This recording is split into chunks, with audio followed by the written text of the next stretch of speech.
Liftoff will start in T-minus 10 seconds. 10, 9, 8, 7, 6, 5, 4, 3, 2, 1. We have ignition. It's time! 17 seconds from Game 7 or from championship number 6. Jordan open. Chicago with the lead. Michael got a piece of it. It comes off. The Chicago Bulls have won their 6th NBA championship. Tying run at second, 2 out. Palmero over the head of Jenks. Uribe charges, throws, out! And the White Sox have won the World Series. To the far side around the 8-yard line to Hester. Under it and to the middle at the 15, to the 20, breaks free to the 25, to the 30, to the outside, 40, midfield, 40, 30 in the coast, 20, 15, Hester 5. Oh! Touchdown!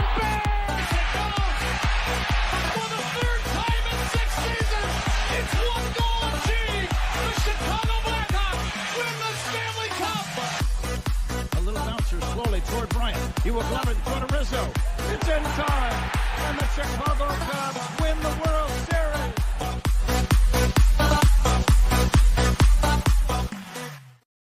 What up? What up? What up? Welcome to Shawn and Maya in the morning on this TGI Mickey Ficky Friday. It's the weekend, baby. And I'm your boy, the SuperBack, Shawn Sierra, tuning in. If you're watching us on Facebook Live, well, then I guess you found us on Facebook. And if you're not following us on Facebook, what? Listen, go to Facebook, type in Sports Zone Chicago, click the like button, and now you're following Sports Zone Chicago. Simple. But wait, there's more. Go to the show's page. Go to Shawn and Maya in the morning. Like that page as well. And not only will you be following Sports Zone Chicago, but you'll be following Shawn and Maya in the morning as well. If you're watching us on our YouTube channel, excellent. And if you're not subscribed to our YouTube channel, for real, come on, man. Get with the program. Go to YouTube, type in Sports Zone Chicago, click the subscribe button. All right, click the little bell next to it. That's the notification button. That'll let you know anytime a show from Sports Zone Chicago is going live. You get it? Got it? Good. All right.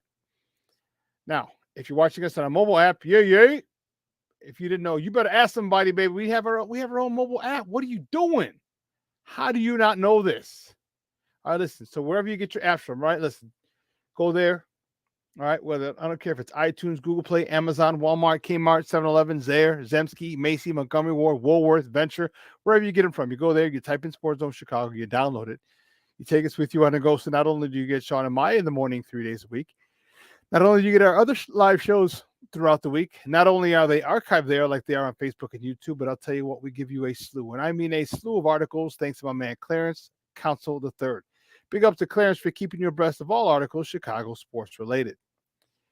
And now, if you're watching us on a Roku channel, I like that kind of party, baby. Yeah. What? Man, we have our own Roku channel.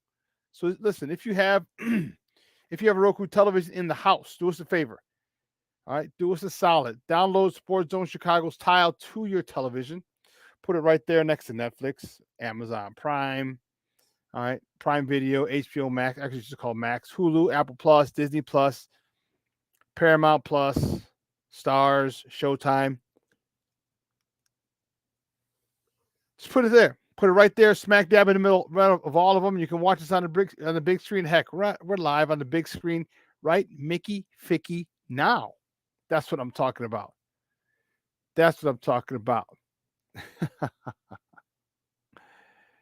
Oh, yeah. Listen. What am I doing? Here we go. Now, you can also tweet the show. You can tweet us at Sports Zone Shy. That's CHI at Sports Zone Shy. Now, if you want to follow me, just me personally online, you want to know what I did? Well, let me tell you what I did. You want to know what I did? Well, here's what I did. I made it nice and easy for you folks. Nice and easy. One handle for Facebook, Twitter, Instagram, Snapchat, and TikTok. All one handle at the Shawn Sierra. If you want to follow my little co-host, Maya Akai, you can follow her on Facebook and Twitter at the Sports Chica. And if you want to follow her on Instagram because you're an IG and you do it just for the gram, we'll just follow her at Maya_Akai. It's MAYA_AKAI.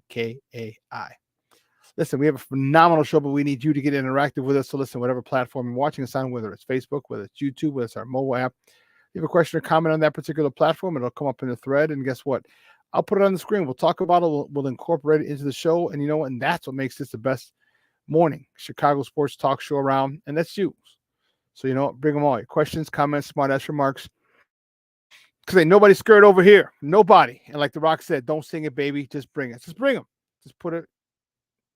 We'll definitely have some fun with it. Let's see what's going on in the chat. We got some people already. It is getting lively already. Cornelius Squaw's in the house. What up, Cornelius? Happy, you're damn right, baby. It's TGI Mickey Ficky Friday. Patty Lara, thank you. Good morning, Mama. Thanks for tuning in. My man Armando Emeterio Lara Jr. He's in the house. That's what I'm talking about. Shawn Walls, it is Mickey Ficky Friday. TGI, baby. I love it. I love it. I love it. Levette Lee, she's in the house. Good morning, Ma. Thanks for tuning in. I appreciate it. Listen, I don't know a lot about a lot, but let me tell you something. I know a lot more of the usual suspects are going to chime in as the show goes on. All right, as the show goes on, more people are going to check it out. We have a phenomenal show. We're going to get started early at 9:30. Ricky O'Donnell from SB Nation is going to join us. We're going to talk a little bit Bulls basketball. They got the tourney starting today. The first ever, the inaugural in-season tournament begins today. They did a whole bunch of stuff. We'll talk about that. We'll try and get through that in the top of the morning. We have a lot of top of the morning segments, and we got to start at the bottom of the hour. So Ricky O'Donnell at 9:30 talking, and then at 10 o'clock, my man's in them, Kenneth Davis from the NBC Sports Chicago's Under Center podcast. He's the host of the Under Center podcast. He's going to join us. We have a lot of stuff to talk about, all Bears, from trades to no trades to firings to crazy stuff. So interesting. And let me tell you something. I think it's a done deal. I think it's a done deal that the Bears are going to stay with Justin Fields. And I'll tell you why. See, everyone's, they're going to move on from Justin Fields. They're going to move on from Justin Fields. No. Something that I have a feeling, and it's what I've seen, what I've compared him to, that I think that they've made their decision on Justin Fields. I think they're in on Justin Fields, and we'll talk about that today. And I'll tell you why. I will tell you why. So you're definitely not going to want to miss that. But listen, guys, because we're starting early. We're starting at the bottom of the hour with Ricky O'Donnell. We got to get it rolling. Keep rolling. So you know how we do, folks. The first segment of every show is called Top of the Morning. It won't come just when you want it.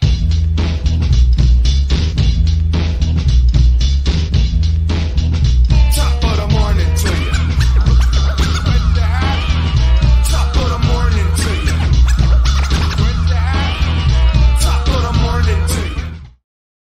Man, oh man. Woo, we got to get it going. So what are we going to do first? Let's see. Let's do it. On Wednesday, the Bulls. All right, the Bullies. Bulls lose to the Dallas Mavericks, 114-105, down in Dallas. As you see, tough game for the Bulls. And Vooch, he led the way with a double-double, 21 points, 20 rebounds. Zach LaVine, he dropped 20. DeMar DeRozan had 16 and 7 dimes. Kobe White, you see pictured here, he dropped 10. Tough one for the Bullies. They're going up against, MVP, Luka Doncic. It's tough. All right. So they're off then. But the next top of the morning topic is the Bulls. They host the first ever in-season tournament as all 30 teams vie for the inaugural NBA Cup. They're hosting the Nets, Brooklyn Nets, today at the United Center. Tip-off at 7 p.m. You can catch that on NBC Sports Chicago. And if you want to listen to it on AM 1000. And here's the cool thing. Check the court out. They're going to have a court, an all-red court for this tournament.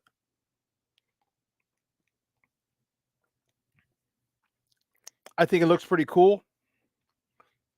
I think it looks really, really cool. And you know what they did? They also dropped the new City Edition uniforms. Listen, these jokers are tight. I think this might be my favorite edition. These are the new City Edition jerseys. Here you see DeMar DeRozan and Zach LaVine, Alex Caruso. And the thing I love about it is that they pay homage. All right, they pay homage to the old barn, the Madhouse on Madison. I love it. Look at this. All right, the vertical Chicago reference. See, back in the day, the Chicago Stadium said stadium, it said Chicago, but it had stadium outside. So for their sign originally said it was a vertical sign, it said stadium, Chicago over it, but it said stadium. So that's an homage to that. And then on the patch, you see the Madhouse on Madison. That's what it's called. If you look on the right on the shorts, all right, the two parallel stripes run down the side, acknowledging the four-cornered windowed patterns on the old Chicago Stadium. All right, an intricate, detailed image of the Bulls logo, and it looks like it's painted. Why?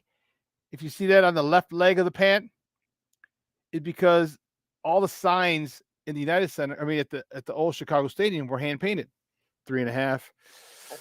And what was really cool was gate 3.5. I have a funny story. One of my guys, big shout out to let me take this down.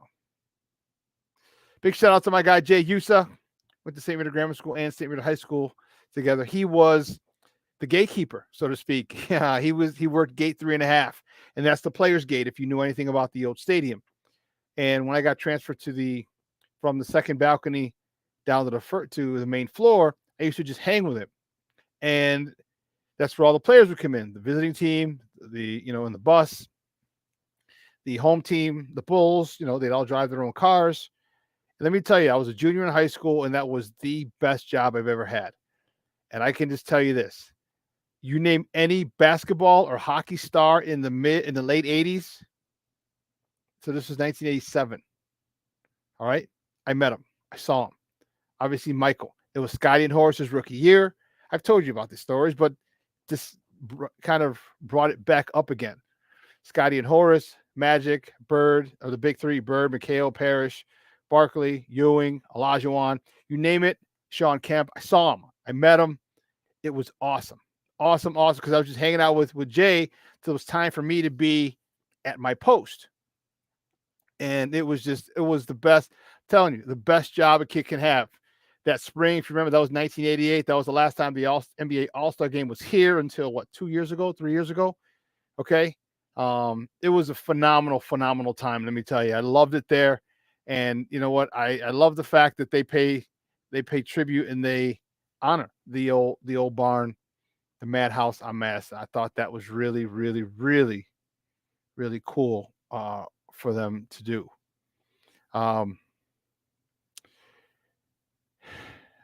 We'll do this. Yesterday, next off the one topic, yesterday, a lot of my friends were excited. 7 years ago yesterday, the Cubs won the World Series 8-7 in 10 innings, ending a 108-year drought. You see the players, and they were down 3-1, and it was crazy. They won Game 5 to force 2 games back in Cleveland. I know one of my buddies, Graco. Big shout out to Graco Funes. He's a mortgage guy. But anyway, I know him and a buddy of his drove to Cleveland for games. He posted, I'm driving for game 6 and 7. And sure enough, all right, that was crazy. That was an insane time. And I'm not a Cub fan by any stretch, but you know what? I have a lot of close friends of mine that are Cub fans. So I actually felt happy for them because I know how happy I felt when my White Sox won it. And it was an amazing feeling for me. And I give Cub fans shit a lot of the time. Most of the time, it was happy to see them. I remember 1984 when the ball rolled through Leon Durham's underneath his glove between his legs. My buddy Danny Schaller, Luggy, we call him. Luggy was at my house. Big shout out to Danny Schaller. I remember him crying. He was his whole family is Cub fans. So when they won it, I felt happy for them, my true Cub fans that I know.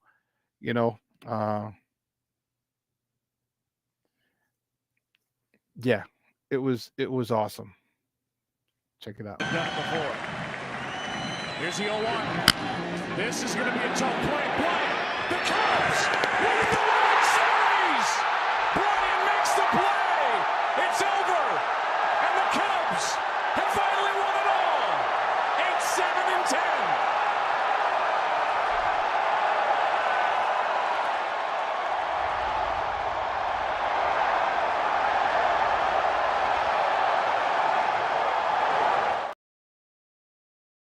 Yeah, that was the courtesy of Fox. That was 7 years ago. A lot has changed in 7 years. Professor? He's the only one. Or him and Ian Happ, maybe only ones left. Wow. Yeah, the only one left. So, yeah,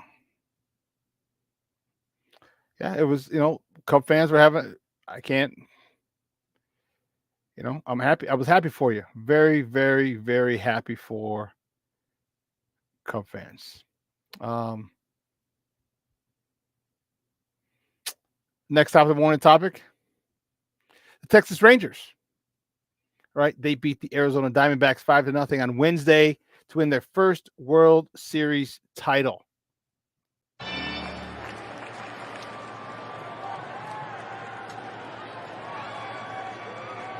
In their 63rd season. It's happened! The Texas Rangers win the World Series!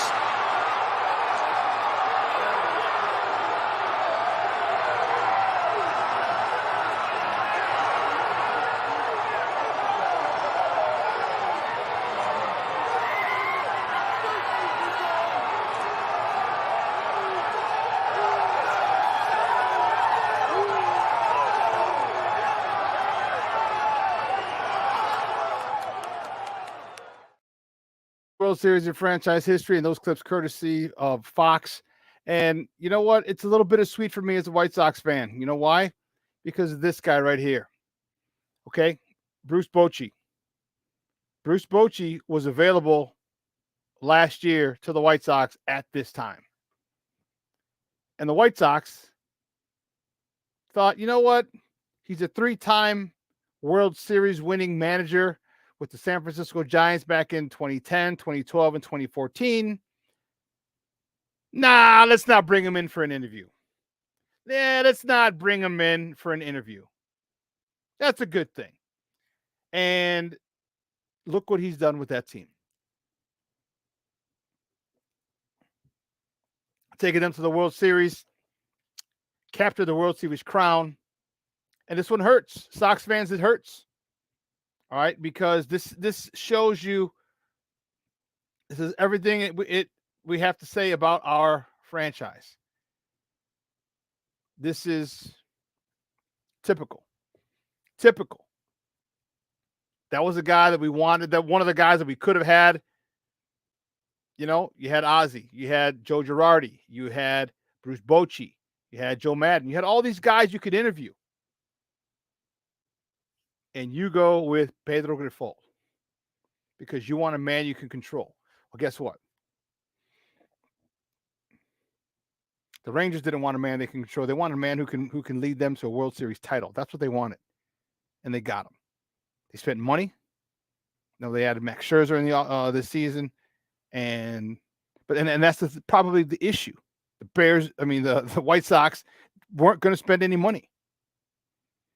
And you know what? That's why you don't win championships. That's why we don't win championships. Because we won't spend money. You could have had that guy. That guy has a great baseball mind. How you don't even bring him in for an interview is beyond me.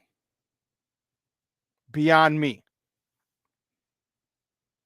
And he's sitting there now, a four-time World Series champion.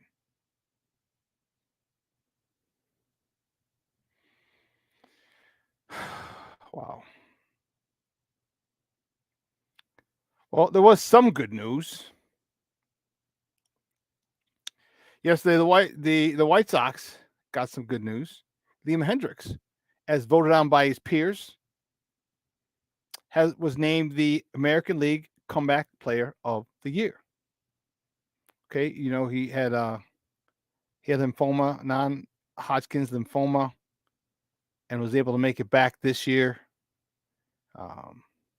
Only to go out for Tommy John surgery, but he beat cancer.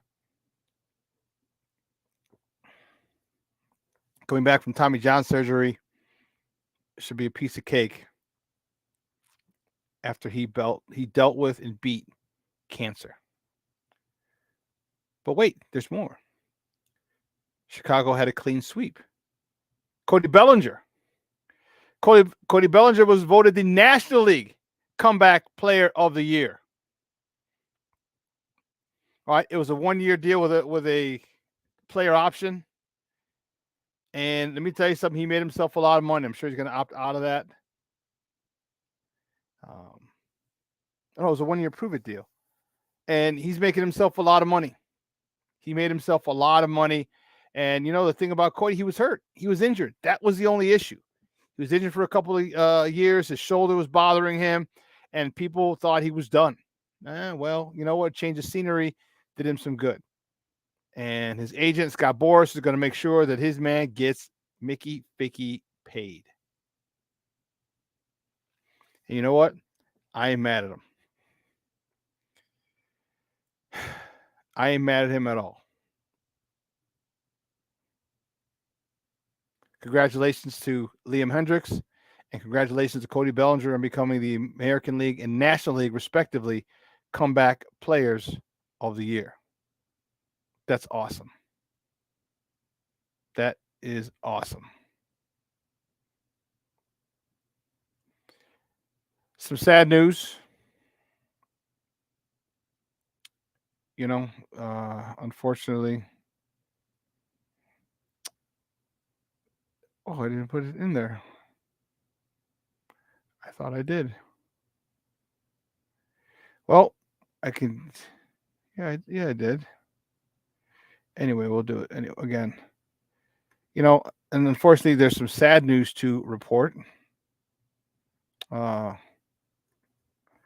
Legendary college basketball coach, General, as he was called, Robert Montgomery Knight. Bobby Knight passed away at the age of 83.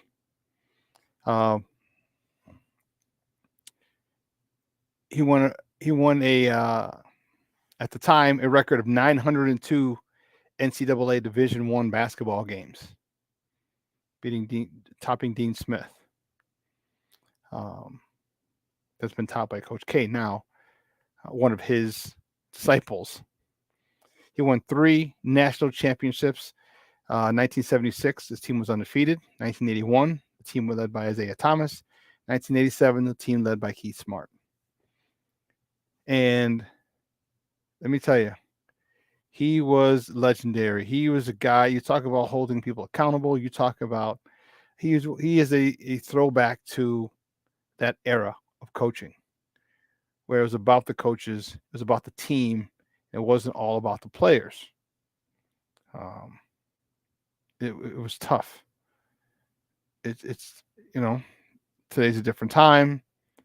So, but man, the stories you're hearing about him, the one that said he made Michael Jordan cry in the Olympics in '84. No, he knew Michael was the best. But the thing is, he had to keep him focused. And oftentimes, when you get players who think who know they're good and they're very good, they tend to, you know, not be focused when the competition is subpar. Bobby Knight and I can't remember who it was that was telling the story. It said that he goes, Jordan will deny it. He goes, but he was crying. He said Bob Knight ripped into him and said, you know what, that was the worst game of basketball I'd ever. Michael Jordan was 20. He said that was the worst game of basketball I'd ever seen from you. You're so much better than that. Blah blah blah blah. He basically had to keep him focused so he wouldn't get too big for his britches. You know, he had this uncanny way, a deliberate way, but uncanny way to take the focus off of his teams as they went into the NCAA tournaments. I just remember the one with Calvert Chaney. He was mockingly spanking him. Okay, and then that caused an uproar about, oh, now it looks like it's slavery and he's whipping a slave, something like that was. And the thing about it is that he would do things like that to take the pressure off his team. They wouldn't talk to the whole focus would be on what he had done and not his team. So his team was able to hide behind a lot of his antics that he did so they could just focus on basketball. All right. He was a great coach. And man, truly, truly, truly will be missed. Yeah, definitely no run and gun. You went down, you played team basketball. Yeah. That's undefeated NCAA men's team. Yeah, because UNLV was there and then they lost to Duke. Yep. Brian Henry, good morning, Papa. Thanks for tuning in. I appreciate it. And let's finish up the last top of the morning topic before we go to break. Where'd it go? Which way did it go? Which way did it go? The Bears. The Bears travel to Nolens. All right. Chicago Bears travel to New Orleans this Sunday to take on the Saints. Kickoff is 12 noon. You can watch that game on Fox 32 here in Chicago, or you can listen to it on the Bears flagship station, AM 1000. Well, listen, we got to take a quick break. Excuse me. On the other side of the break, we're going to welcome our guy, Ricky O'Donnell from SB Nation. All right. So don't go anywhere, folks. Keep it locked right here. Shawn and Maya in the morning on Sports Zone Chicago. Hey, it's your boy, the SuperBack, Shawn Sierra, and be sure to follow Sports Zone Chicago on all social media platforms, on Facebook, Instagram, and our Roku channel. You can find us at Sports Zone Chicago, and on Twitter, we are at Sports Zone Shy. Also, be sure to download our mobile app so you can take Sports Zone Chicago with you on the go. Time out. How are you feeling right now? Happy? Excited? Angry? Overwhelmed? One of the best things you can do for your mind health is to name what you're feeling. It can sharpen your awareness and help you talk about your feelings with someone you trust. Here are 3 questions to ask yourself. Where are your thoughts right now? In the past, the present, the future? Do you notice any sensations in your body? Is your heart beating fast? Is there a flutter in your stomach? Or are you fully relaxed? What do you need right now? Time with others? Time to yourself?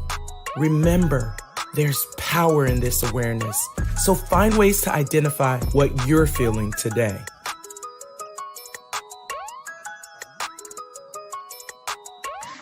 Hi, guys. Hey. Hi, Megan. Hey, Jessica. Megan, you're a tramp. Brian Fitch told me you guys made out. Everybody knows. He said your breath smells like garbage. And he almost puked. He says you're the most desperate girl he knows, besides your mom. How many boyfriends does she have anyway? Lots? Your makeup makes you look like a clown. That zit is huge, zit face. Ugly.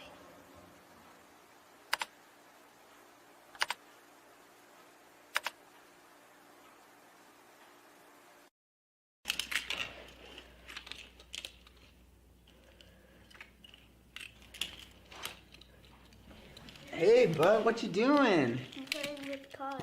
Cars? Can you show me what a car does?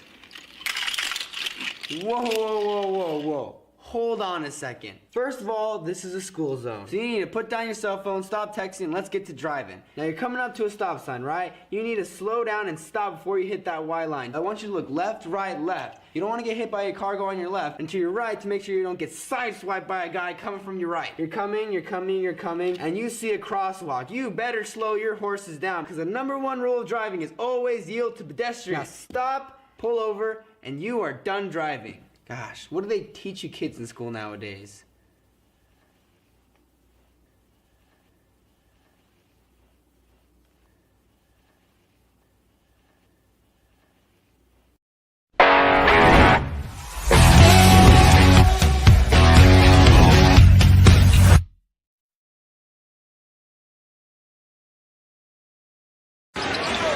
Sixth in pace, 107 possessions in the first game, 101 in the second game, 103 possessions in the third game on Monday night as Levine 4 rebounds a game. But Drummond's been a factor in his time on the floor here, late first, early second. Caruso using an Andre Drummond screen to find some. Well, that Brooklyn game, no one had a lead bigger than 7. Tonight, no one has had a lead bigger than 8. DeMar DeRozan. And we see some. Well, it's Hardaway on the move. He just tied the game and dribbled into traffic there, and Drummond was able to steal it. Drummond's also always had quick hands defensively and been a good steals guy. And get it to Timmy was exquisite. Harder to put Chicago right back in front. Welcome back to Shawn and Maya in the morning on Sports Zone Chicago. Those clips courtesy of Bally Sports. Yeah, that was the Bullies on Wednesday down in the Big D, Dallas, Texas, unfortunately falling to the Dallas Mavericks. That was a tough one, 114-105, I want to say, wasn't it? Yeah, it was 114-105. So they had the day off. Well, they had time off from then till tonight. So tonight they have the first in-season tournament. As I showed you before, I think this is pretty cool, right? And we'll talk about it with my first guest. He's from SB Nation. You've seen him here before. He's a good friend of the program. You can find him on Twitter at SBN_Ricky. Guys, let's welcome back to Shawn and Maya, Ricky O'Donnell. Ricky, good morning, Papa. How are you? I'm good. How you doing? Thanks for having me. I am wonderful, my man. I am wonderful. We got this tournament going on. What the heck is this craziness going on? They're dropping different courts. You know, I was like, what? First of all, I think give me your opinion on the red court. Yeah, I guess it's cool. I mean, I always think it's good when the sports leagues try new stuff that doesn't alter sort of like the fundamental components of the game. So to play basketball on a red court, I'm excited to see it. I'm going to the game tonight. I haven't been to a Bulls game in like 2 years, I think, because I lived in Iowa last year, so I didn't make it to a game last season. So I think it's going to be interesting, and I think that a lot of the courts around the league, it'll help at least let fans know that this game is different than the ones you're watching. It counts a little bit different in the standings, and that's what this in-season tournament. In terms of the in-season tournament in general, I like that the NBA is experimenting with it. I think, in basketball especially, there's such a rings culture where, like, if you don't win the championship, you're trash. And it doesn't have to be that way. Like in European soccer, there's so many championships you could potentially win, not just one championship. So I like the idea of putting more accomplishments out there for the teams, for fan bases. Are they pulling this off in the right way? I don't know. I mean, I would have done it a little bit differently, but I'm excited to see it, and I'm excited to see, how it shakes out. And yeah, it'll be fun to watch. It should be. I really like that court. I think it's dope, but I think you're right. Being on a red court kind of reminds you similar to Boise State, where they have the blue turf up there. Now you're playing on a red court. I think it's cool. It's a nice little novelty act. And just for the buttermilk icing on the cake, they decided to drop their new city edition uniforms. Ricky, I think these are dope. Call me, dude. I don't know about you. Give me your take, but dude, I feel these are fire. I love the homage to the old barn, the original madhouse on Madison. You got the stripe, the vertical Chicago on the side. You know, they give you the history of why of the design of the shirt and why they did it that particular way. The Madhouse on Madison in the front, the kind of the Bulls thing was because everything was, all the signs were painted, so it wasn't always very sharp and perfect. I think these uniforms are fire. Give me your thoughts on them. You're the first person I've heard say that they're good. These jerseys are getting dunked on around the internet and by local people, and you maybe convinced me. Now that I see them, I'm like, well, just first of all, the shorts are awesome. Yeah. So, like, you know, Bulls, send me a pair of those shorts if you want to. I would wear those in my, you know, middle-aged adult basketball pickup league every Monday. The jersey I thought was kind of boring, but I'm going to give it a chance. I want to see how it looks on the floor. I want to see how it sort of fits with the red court. And I'll say I'm open-minded, but in general, the reaction I've seen to this uniform has been very negative. So the fact that you're saying it's cool, you're making me give it a second chance. And yeah, we'll see how it looks tonight when they put them on. Yeah, and part of it, it might be getting trashed by a lot of people who really didn't go to the stadium. All right, if you didn't go to the stadium and didn't understand, like there's a thing about it. Like I worked at the stadium as a junior in high school. The last time the NBA All-Star game here was 88, and I worked it. I started in 87, 88 season. So it has a special place for me. And the, you know, just taking the bus down there and experiencing that was pretty cool. And I like how they did it. You know, and explains it. And if people saw this, like, oh, okay, I get it. It's not a new trash. Hey, it's better than Milwaukee's. Did you see Milwaukee's? Now that is my guy Frank Schwab from Yahoo Sports is from Milwaukee, and we were texting yesterday. He's like, yeah, I don't like them. He goes, they're not bad. He goes, they're just like And I looked at him, I was like, yeah, they are just just blue. Like there's no rhyme or reason for the blue, nothing. At least here's tying the history of the team, of the franchise, because most of the people who go nowadays, this is the only stadium they've ever been to. Right? Yeah. Most of them, not all of them. So I get it, but me being in my get off my lawn, era, I like it. I think it's going to pop with the red and black. I think it's really cool. And let me know how it does turn out, because I'm anxious to see how this game does play out. What do you think of this tournament? I mean, there's like, it seems like kind of like the World Cup. They're in like a group play, and they got to go play everybody in their group. And then, do you have a little more information on it? Or clarify a little for me, because I thought it was kind of weird. I'm thinking World Cup. Yeah, I think, it's very similar to what the WNBA does in something called the Commissioner's Cup. Mm-hmm. When the WNBA does the Commissioner's Cup, as a fan, I'm like, why should I care about this? Like, I just don't really understand sort of the incentive of it. So I do think that, by making the courts different, by having the teams wear their city edition jerseys, that hopefully people watching the games can like recognize, like, oh, this one counts for something else in the standings. I think with anything new, it's going to take people a few years to like latch onto it. Like, you remember when they started the play-in tournament, LeBron was saying this should be abolished. Mark Cuban was saying like this is an affront to competition. And after a few years, I think we could look at the play-in tournament and say the play-in tournament's dope. Like the play-in tournament's really cool. It puts more pressure points in the standings. It gives greater stakes to some of these games, like that Bulls Raptors play-in tournament game last year. What a fun game that was. We had DeMar DeRozan's daughter screaming, and like an exciting game that came down to the wire. And the Bulls almost beat the Heat, who went to the finals in that other play-in game. So I think the play-in tournament has proven to be a good idea. Will the in-season tournament be a good idea?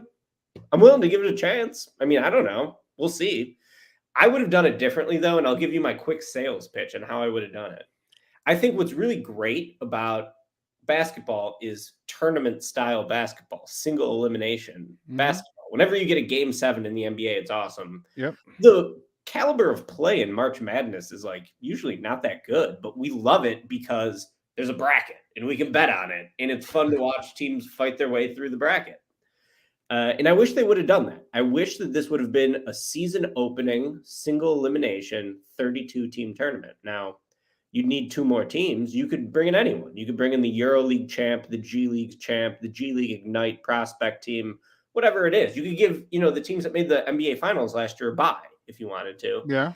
And I think that would have been a cooler way to do it, where just like start the year with a 32 team knockout style bracket, and everyone just gets to watch, the first game of the year be a game that has like, knockout implications. So that's just my take on it. The way they're doing it, we'll see if it's cool. I'm willing to give it a chance, but I think either way, it's going to take fans a few years to decide if they really like it or don't like it. You know what? I'm with you. You know what? It's okay to try something new. If it doesn't work, but you know what? You just sit idly on your hands, and not do anything, and just expect the product to continue to draw in revenue and bring in all the people, especially with people with short attention spans, all right, and things like that. I think it's something new, something different, and I'm cool with it, And if, like I said, if it doesn't work in a couple of years, cool, you try it, and then you go try something else, like in the All-Star game. Remember, it wasn't just East-West now; it was the draft. It was LeBron and Giannis. All right, they started drafting, picking their own teams. I thought that was cool. Just something different. If it worked out, if it works, cool. If it doesn't, it didn't. And now they're thinking about going back to it, but it was something different. I just always change, always adding, and the cool, like you said, the cool part about it, you can always go back to it. So but let's get back to this team itself. Looks like same old, huh? Well, they kind of ran it back with the majority of the squad from last year. They added a couple of guys, Javon Carter. They added the 3-point guy. Craig, there you go. What are you seeing with this team so far? And should Bulls fans expect anything different or much different than last year? I think this team sucks. Through 5 games, I just don't think they're any good, and I don't think they deserve to be together much longer. Like, I was pretty optimistic heading into the season. They won 40 games last year, but their point differential was of a team that maybe could have won 44 games. And I thought Carter and Craig were good signings at the minimum. The minimum for Craig. Carter got about 20 million. So I thought, hey, the Bulls, maybe 45, 46 wins. It's not great, but it could give us something fun to watch during the winter when it's cold and we're all trapped indoors. Not the worst thing in the world. That was my take on the Bulls coming into the season. And through 5 games, I can already tell this team hates playing together. It looks so much like the same malaise we saw from this group last season. And I think that, it's reaching the end of the line. Like Arturas Karnisovas, Jerry Reinsdorf, they don't want to rebuild. They don't want to blow it up. They aspire for mediocrity. They want to be the 8th seed in the Eastern Conference. They want to be the 7th seed to get that playoff ticket revenue, to keep the building full, to make sure the Bulls aren't like a national embarrassment like they were under Jim Boylan. Well, guess what? You lose by 20 on your home floor after the first game, and the biggest story in the league is the Bulls having a players-only meeting with record speed after the first game. It looks like we're back to an embarrassment, Shawn. I do think that the team is going to be like relatively competent. Like, I don't think they're going to be one of the 5 to 7 worst teams in the league. Okay. Although I guess it's the Bulls' destiny to finish with the 7th draft pick. Every year they actually own their draft pick. So that's where I would project them to finish right now. So and I know another person who doesn't move the needle for us in the draft. Sure. Yeah. And the Vegas line coming into this season was 36.5 wins. I thought that was way low. I was like, they won 40 last year and they sucked and they got better. So they should win more than that. After 5 games, I'm like, I think Vegas nailed it. Like, this team is not that good. They suffer from the same problems they've always suffered from. And what really gets me is that DeRozan, Levine, and Vooch, like, that is the team. And these guys do not play well together. It doesn't look like they enjoy playing together. And I think that I already get the sense from the post-game quotes, from some of their interactions, that they're already all waiting to get traded somewhere else. And I think anyone who watches this team and the players on the team are like, all right, let's blow this thing up. But Arturas doesn't want to because Jerry doesn't want to. And so we're sort of stuck in this weird ground right now where, like, the Bulls don't have any flexibility. They don't have any building blocks on the team. It's like, what are we building towards with this season? Nothing.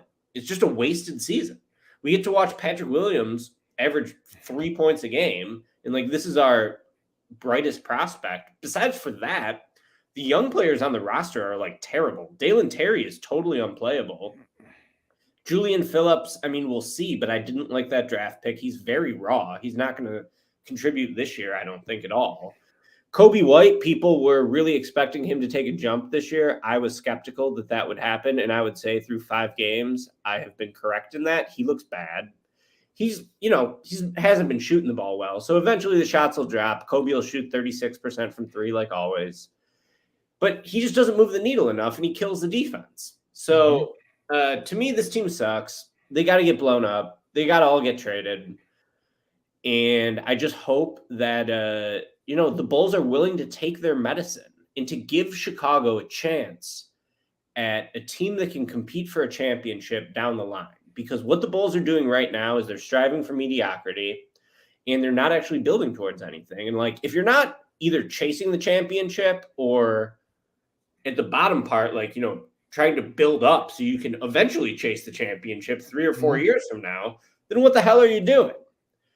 And unfortunately, I have no faith in Karnisovas. I think he's delusional in a sense that he thought that this would work. But really, it's like the upside of this was never that good. And like, as a fan, I could be like, well, if they won 46 games, that'd be a fun team. You know who seems really happy with their team right now? The Knicks fans. They won 47 games. They won a playoff series. Do the Knicks have any chance to win the championship? No. But they're a fun team. They make the city proud. The games are appointment TV. They could win any night. And the stadium is certainly full every night in Madison Square Garden. So I kind of thought, let's be a Knicks-style team. Let's be better than the Knicks. Like, when those two teams play, that'll be fun. I can root against the Knicks like I did in the 90s. We can hate the Knicks again. But you know what, man? This team doesn't have the juice. It's very obvious. I think that they just don't like each other. They don't play well together. And they got to get blown up. So that's my 2 cents. Last question before we let you go, Ricky. I always love talking Bulls basketball with you. And we're joined by Ricky O'Donnell from SB Nation talking Bulls basketball here on Shawn and Maya in the morning on Sports Zone Chicago. This we need to shoot more threes thing. So it came out firing. Well, they shoot like 75 game 1. No, it's like 40. No, a little hyperbole there.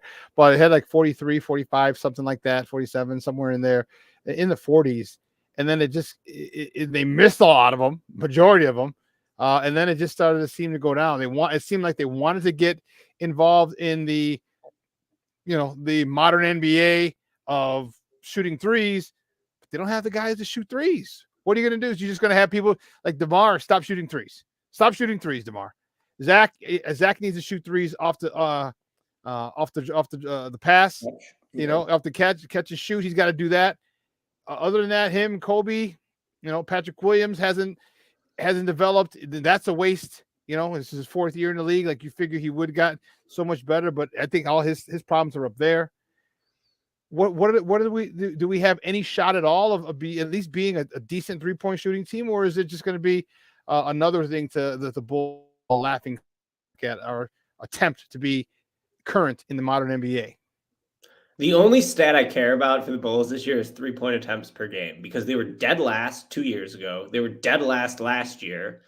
And it's like, guys, you can't play basketball like it's 1997 anymore. And like there's like, so I'm glad you asked me about this, because I have a rant to go on here. So there's 2 things with shooting. There's variance and there's sustainability. So shooting has great variance on a game-to-game basis. When the Bulls played the Pacers a couple nights ago, the Bulls shot 17 threes in that game, which is hilarious, because last year they shot 28 per game and they were dead last in the league. So to shoot 17 is like truly some like 1997 stuff. The Pacers shot like almost 50 threes in that game, and the Pacers could not buy a bucket. The Pacers were bricking. What happens? The Bulls win because the Pacers couldn't hit a shot. Mm-hmm. So that is the variance of single game shooting. But similar to baseball, Shawn, and you'll see this in, the baseball playoffs, you do not build a baseball team to win, a best of 7 series. You build a baseball team to be good over the course of 162 games. Because in baseball, there's so much variance and so much luck that can happen in a single game or a single set of games. Mm-hmm. So the smart approach is to build a sustainable strategy going forward over the course of, the long season, 162 games. And to me, that's what shooting is. The Bulls have to shoot threes. They have to take minimum 34 or 35 threes a game to even have a chance to compete. There will be some nights when they will miss those shots and they will lose the game because of it. But taking changing your shot profile in that way, that is the sustainable strategy to long-term success. Because let me tell you, last year, the Bulls had a lot of games where they took 25 threes and they got outscored by 38 points from the three-point line at the end of the game, and they never even gave themselves a chance to win. So the sustainable strategy is you have to take threes because all these other teams are bombing threes. And you are right, Shawn. The Bulls don't have good shooters. Why should they take threes? Well, because you got to. Because three is worth more than two, and because the rest of these teams have realized that you need to up the three-point volume. And it's like playing with your left hand tied behind your back if you're only going to take 2-point shots when the rest of these teams are taking 3-point shots. You know, they played Dallas the other night. I thought the Bulls played well in that game. Kyrie Irving out. The Bulls lose that game. Why'd they lose? Because Grant Williams hit 7 3-pointers and because Tim Hardaway Jr. hit 7 3-pointers. Are those guys great 3-point shooters? No, but they took 10 of them and they were hot and they went in. And so the Bulls got to keep shooting threes. I don't care if they miss them. I really don't, because there's no upside for the team by taking 20 threes a night, 25 threes a night. I mean, if they did that, they would have the worst offense in the league by a mile. Last year, they finished 24th out of 30 in offensive efficiency, and they were 4th in the whole league in field goal percentage. You're 4th in field goal percentage. You're 24th best offense. How does that make sense? Well, it makes sense because there's a 3-point shot and a 2-point shot, and your team only takes 2-point shots. Now, I do think the Bulls, there's other ways to address it. One of it's offensive rebounding. Yeah.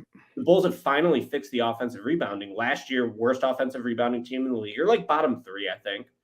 Torrey Craig, great signing. I love Torrey Craig. Is Torrey Craig the only guy who's like exceeded expectations so far? Just having him come in, he's not great, but he knows his role and he plays to it well. He's like pretty limited in terms of what he can do off the dribble, but he just goes and gets the ball as a rebounder and he can kind of make a spot up 3. He's not scared to shoot it. So I think that they got to shoot threes. There'll be games where they miss them and they'll lose because of it. But there's, if they didn't take the threes, they would automatically lose. So you're giving yourself a chance. That's my take on it, is that shooting, high volume 3-point shooting has a lot of variance game to game, but is a sustainable strategy over the long haul of an 82-game regular season. You got to shoot threes. Every time, I love Stacey King because I think he's just a fun, entertaining announcer, but him constantly saying that we need to pound the ball to Vooch in the post, I'm like, bro, what year do you think this is? That is not a good strategy in terms of offensive efficiency. You could have him enter the ball in the post to Vooch and then kick out. But unfortunately, the Bulls don't have good cutters and they don't have good shooters, which is why I'm telling you that this team stinks. It needs to be broken up. But yeah, I'm in favor of shooting threes. Just shoot the threes. That's what I say. I hear what Stacey's saying, because at least let Vooch go to work and have people at least collapse on him. May have him make a couple baskets early, so they got to collapse on him and then hit the threes. But then it goes back to my original question, do you have sustainable 3-point shooters? Do you have guys who can just wake up out of bed and hit you, 6 out of 10 threes? And I don't think we have those type of players on our team, because if we did, I think going into Vooch is good. I think it is perfect, because now you let him go to work and make that double team come. So now Vooch, as we know, is a good facilitator. Now can hit the open guy. But who's going to hit the open guy to if we don't have a guy who can consistently knock down 3-pointers? And what's the purpose of going inside out? There's really none. Yeah, and I think what Vooch would like is watch the way the Kings play around Domantas Sabonis. The Kings had the best offensive efficiency in league history last year, and they mostly ran the team through Sabonis, who really played the way Joakim Noah used to play under Thibodeau after Rose got hurt, where they would sort of let Noah facilitate the offense as the center. I think that's how Vooch wants to play. There's 2 problems with that. One, the Bulls don't have good enough shooters around him. The Kings have all these shooters. They're all flying around screens, hitting threes. You don't even know what's happening. And then the other thing is that the Bulls don't have good cutters. There was a stat last year that Zach LaVine did not score on a cut off a pass by Nikola Vucevic the whole year. How is that even possible? What? Yeah, that stat was going around last year. Or like if he did, Oh it was my like goodness. minimally. Wow. Like you would think that's the whole thing. Vooch, you get it. You get it at the high post, foul line extended. All right, DeMar cut, Zach cut, everyone cut. All right, move and or get out of the way and let him go to work. But either one of those two things, let him go to work, or let him, or you guys cut, let him facilitate. And the fact that Zach LaVine had minimal, baskets off of a Vooch assist is insane. Just insane. Yeah. Dude, that's nuts. I mean, I like Zach. I think Zach's really good. Also, that James Harden trade to the Sixers, trade Zach to the Sixers. Like, I think Zach would be awesome on the Sixers. And, they got to blow this team up. This team stinks. I do I don't too. think they're good. So, and last question, this for real. P. Will, is he got to go because Marshawn thinks he's got to go? Because I went on a rant on P. Will 2 weeks ago. I just think, you know what, it's your fourth year in the league. You've been in the league 3 years. Like your nuts should have dropped at some particular point in that 3 years, dude. I don't see any growth. I still see trepidation when Zach and DeMar on the court. Except, and we've seen you take over games. We've seen you be aggressive. We've seen you rebound. We've seen you hit threes. We've seen you control games. But when Zach and DeMar on the court, oh no, go ahead, you can have it. I'll just sit back and do nothing and not even rebound. It boggles my mind and pisses me off when someone that talented just says, go ahead, you can have it. No, real ballers, don't matter who's on the God bless the court. I'm gonna show you what I got. And he, for whatever reason, defers. And that I'm done with him personally. Part of me agrees with you, Shawn, that you just, all you can ask for as a player is to get minutes. And he's gotten a lot of minutes. Yeah. So like, all right, dude, let's see you make an impact. But also, man, we just did this with Lauri Markkanen and Wendell Carter. And as soon as they left, they turned into really good players. Lauri Markkanen was all NBA last year. He was top 15 in the entire NBA. The guy's a legitimate stud.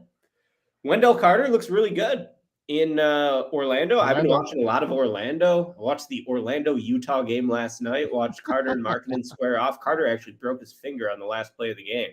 So he's going to miss about 6 weeks now. But he looked great in that game. Patrick Williams. All right. So I think Patrick Williams brings a lot to the table defensively. He guarded Shai Gilgeous-Alexander in the first game. He guards Kevin Durant and Jason Tatum.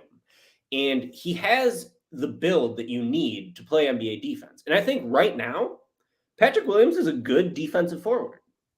He's 22 and he's already good on the defensive end.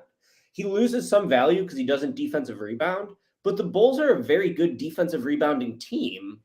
So I would say like he's got to be boxing out or doing something because the team rebounds well defensively, even though Pat doesn't get him. His guy just doesn't get him. Yeah. Other guys get him. Vooch gets him. Offensively, I think the weakest part of Patrick Williams' skill set is as a spot-up shooter. And the way the team is constructed, what they need out of their four-man is a spot-up shooter who can shoot with volume. And Patrick Williams has been a 40% three-point shooter over the last couple of years, but he can't really shoot it with volume. The defining play of Patrick Williams' career is like the ball getting swung to him and he's like a little bit open and he won't shoot. And he'll like dribble it off his foot or travel or try to drive. Yep. There's so many different ways that a smart head coach and a smart organization would be trying to develop Patrick Williams offensively. So it's easy to sit here and be like, well, Patrick Williams sucks. But the reality is that the Bulls drafted a developmental prospect and refused to develop him. And so I find myself almost apologizing for Pat a little bit because his offensive start to the season has been garbage. There's no way around it. He has sucked to start this year. The last game, especially against Dallas, he was just like so horrible, and it was an eyesore to watch. But we know over the course of his career, he's been close to a 40% three-point shooter on low volume. We know that he could do a little bit off the dribble. He could do a little bit like as a roll man. They haven't even tried him as the screener in a pick and roll this year. How about let's do that, Billy?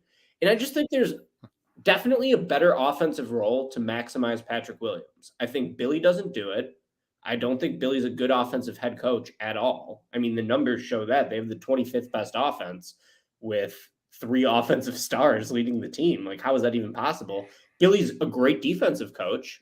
They finished with the 5th best defense last year. How? I don't know. But a terrible offensive coach.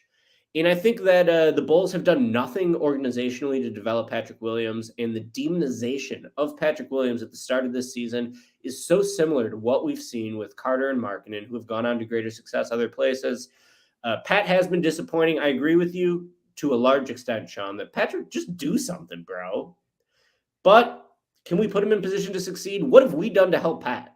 Instead of asking, what has Pat done to help us? I feel like JFK right now. And it's just disappointing. I would still sign Patrick Williams to an extension. You need 6'7", 230-pound guys. He defends everyone. He can kind of shoot. I'm not saying he's going to get a ton of money. Like, he's not going to get any money. If you look at what he's doing right now, guys get paid off points per game. Jabari Parker said you don't get paid for defense. He was right. He did. And Patrick Williams plays defense. And you need a four-man like that. So I'd definitely sign him. I don't know how much money he's going to get. And then try to hire a coach who could develop him a little bit. I don't think he's going to be an offensive star at all. And that sucks because the upside of the team rested on Patrick Williams becoming an offensive star. It's not going to happen. But he should be able to get 15 points a game. Should. And even that, like, he's not Kawhi Leonard if he does that. You know, Kawhi Leonard gets 28 points a game. Yeah. So I just think that there's so much more untapped in him that the Bulls have failed him a bit organizationally. You know, if he was in Utah right now with Will Hardy as his head coach, would he be balling the way Markkanen is? I don't know if he'd be as good as Markkanen, but I think he'd be able to get you 15 a game and play good defense. And that's a really valuable player. And also, I don't think he's going to make that much money anymore because he can't score. So keep Patrick Williams. That's my hot take of the day. And the Bulls have failed him. But also, Pat, like, you kind of only got yourself to blame, too. You got to do something. I'm kind of playing both sides of the coin here, but I still believe that there's talent there. He's 22. There's rookies older than him this year. And he's already good on one end of the floor. He's a good defensive player. So hopefully it gets developed somehow, some way. Rick, great stuff as always, buddy. I appreciate it. Let everybody know where they can find you online. Yeah, you can find all my work at sbnation.com. I got a new Victor Wembanyama story up there today. You can go check that out. I was publishing that as Shawn texted me to jump on the stream. And you can listen to my Bulls podcast, Cash Considerations. You can find that on Spotify or wherever you get your podcasts. So that's where I'm at. Great stuff, buddy. I appreciate it, man. We'll talk soon. Thank you. Thank you. Guys, that's Ricky O'Donnell. Oh, shoot, my man. Let's take a quick break. He jumped off quick. Let's take a quick break. And my man, because we got to introduce you properly. We got to bring you in properly. That's my man Ken Davis on the other side of the break. Keep it locked right here, peoples. Shawn and Maya in the morning on Sports Zone Chicago.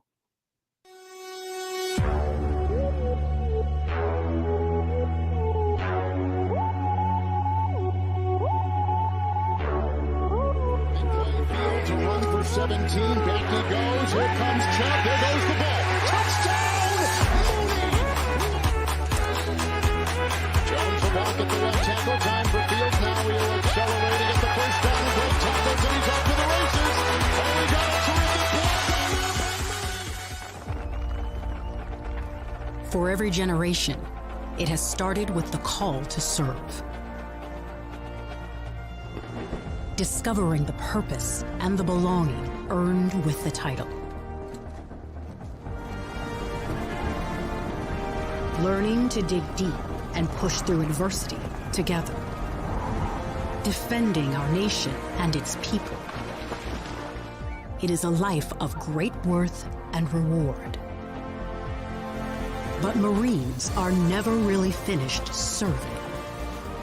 Their commitment comes full circle, visible in communities across our country. This is Semper Fidelis, always faithful, always Marine, marking a path for the next generation.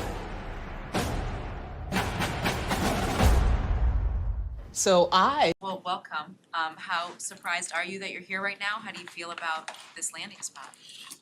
I'm grateful, blessed, happy to be here. I'm just happy to be here, ready to get to work. Obviously, you're playing on the last year of your deal. Have you spoken with the Bears at all about a potential contract extension yet? I'm sure my agents and them are talking about something, but I I'm not really in it right now. Just ready to get to work. Yeah, I mean, it's thought about.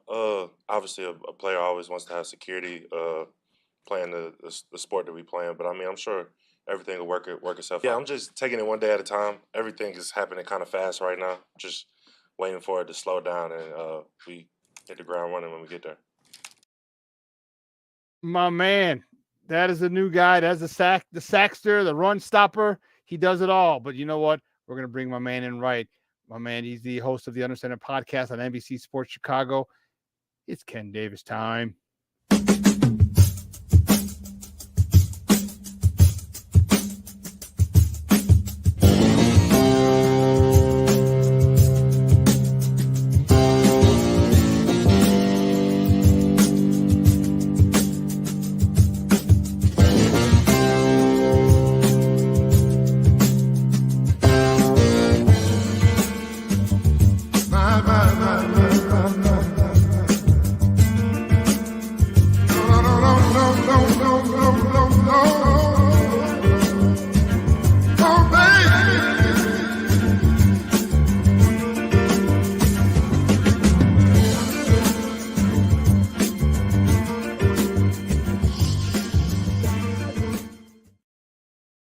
Papa, how are you, man? Long time no talk, bro.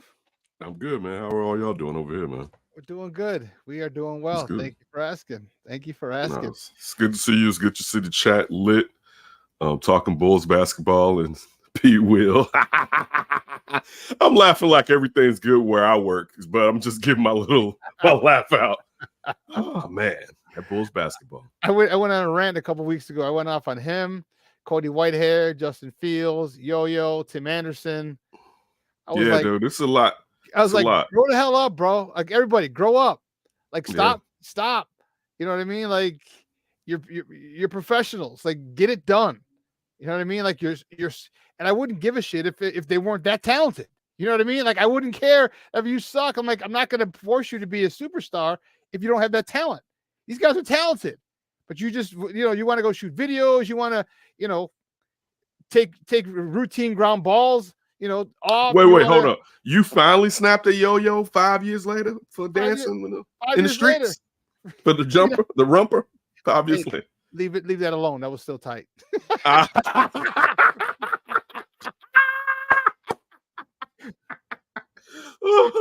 Oh God. Oh, the good old days. The good old days. The good old days. Man, dude, but it was just like, dude, you got Cody Whitehair. Like, if you can't, how difficult is it to snap a goddamn ball? How difficult is it? At this point, the way that you do it, that there's going to be a surprise 4 times a game, but yet you're still doing it at the same way. And that's Eberflus, that's Whitehair. Like, just in case you got moved from guard to center.